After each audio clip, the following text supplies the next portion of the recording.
All right, Netrunner here, and this is that PowerPoint I was telling y'all about in previous videos. That the gentleman I played with, Bradical, he provided it to me. He said he didn't write it, so I'm gonna get with him and see if I can't get a link where y'all can find this at from him.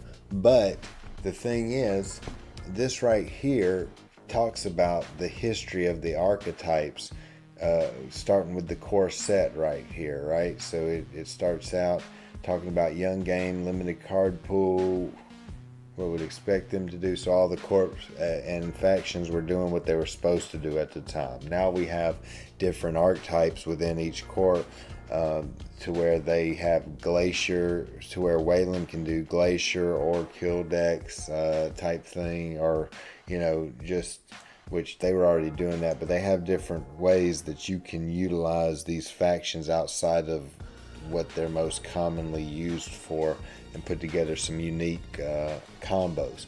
But anyway, so this whole thing here just takes you through the core set. Here's some decks that were very prevalent, I think, in the tournament scene is what they're trying to, I believe that's what they're trying to express here. Here's a common deck that did quite well in the tournament seed. So you got Gabe, you got Noise, you got HP Glacier. So they give you two of the more prevalent and probably the stronger dark deck archetypes during the time. So you can go and get the link to those and give them a shot. And then you move to Genesis and you add in that Genesis cycle, so you can kind of work through the cycles as they came out, which is what I really like to do. And when Netrunner finishes up Data and Destiny, which is the next, so we're doing 4 weeks right now in August and September. The next 4 weeks are going to be the end of the Sand cycle. And then the next 4 weeks or 5 weeks are going to be the Data and Destiny added to that card pool. And then, from what I understand, they're going to start back over at the core set. So if you're a beginner, probably around the end of September or so, I highly recommend you hop in at that core set of the Netrunner tournament and start playing. And you can just grab some of these deck lists and give it a go, right? And learn some of these prominent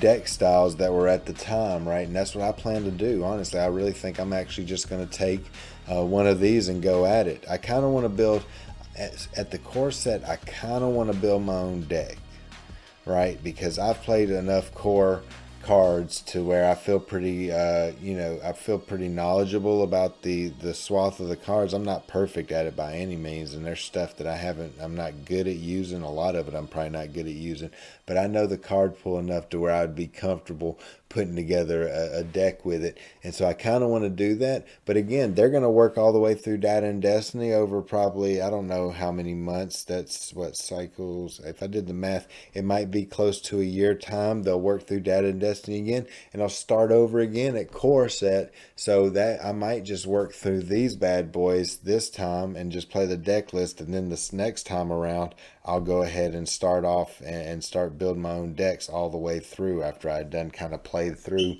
all the cycles.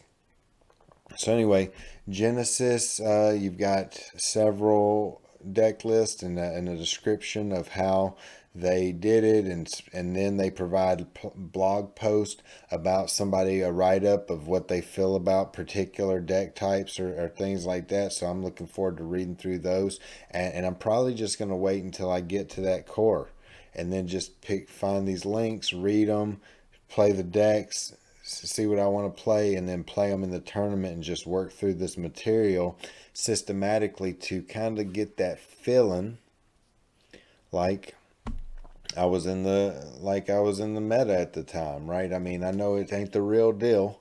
I know not as many people are playing it, right? You've got a small group of maybe at this point 15, 20 people in those tournaments, maybe a little bit more, maybe 30 people, but a lot of them are people who were there at the time, and they're playing them. So you get to see people who know what they're doing, putting together some decks, and then you got people like me there, And hopefully from me continuing to share about it, maybe we'll get more people out there playing those tournaments, more new players. I'd love to have, if that's what the server, the green level clearance guys want, is to continue to grow that and have more folks playing that. Then I hope that me sharing about it ends up bringing more people to the server to make it even more um, a larger group of people participating in it. So anyway, that's this. Like I said, it goes all the way through. I think the entirety, and they start to get in data and destiny. You see, you've got a number of you've got 4 different runner archetypes here to dabble in there. And so there's a lot of different deck lists here that are considered by the people who put this together to be top level decks and unique in their own way. And then you've got commentary on kind of what was going on at the scene. And if that leads to questions, you got people on these forums that I've talked about that can point you in the right direction. So anyway, that is about it here. I just wanted to show this to you, and again, I should have a link for it in the description, but I got to go talk to somebody about seeing if I can't get a place where y'all can go and get access to this. But I'm excited to dig into this. Again, I think I'm probably just going to wait until we get back to the core set and Netrunner to pick that up. And again, that's coming probably into September, early October. So go ahead and get on the green level clearance tournament. You can hop into the tournaments pretty much at any time. They don't necessarily make you wait, but check in. Don't quote me on that either. I know the modded tournament is very free flowing. You hop in anytime. You can play anything you want every week. The Netrunner tournament, you have to stick with the same corp and runner IDs the entire 4 to 5 week tournament for that particular cycle. Then you get to pick a new one. So I don't know how they are. I think you can just still hop in on that one, but don't quote me on that. I don't want to get myself in trouble here by promising something that isn't true here. So anyway, hop on there, get ready. It's coming soon. We're back at core set, and I'm excited to have that limited card pool that I'm relatively knowledgeable about, and kind of work through the cards slowly. That'll help me get more knowledgeable about it, and that's what it's all about for me at this point, is knowing the card pool. And I feel like that's one of the biggest things I can do to be better, is know the card pool and then just play with those cards and learn how those interactions take place, and just get beat by those interactions to make me remember I need to be watching out for this card and this card and so forth. So anyway, that's it on this one. I just wanted to show you this phenomenal, and I appreciate whoever put this together. I mean, it's just a great resource that for people like me who are just wish we would have picked this up in 2012 and been playing it whenever the scene was all popping and amazing.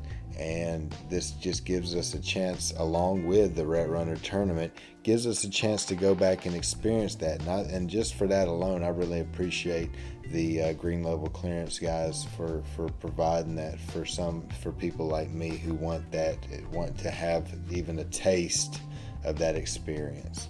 So anyway, that's it. I'll talk to you guys later.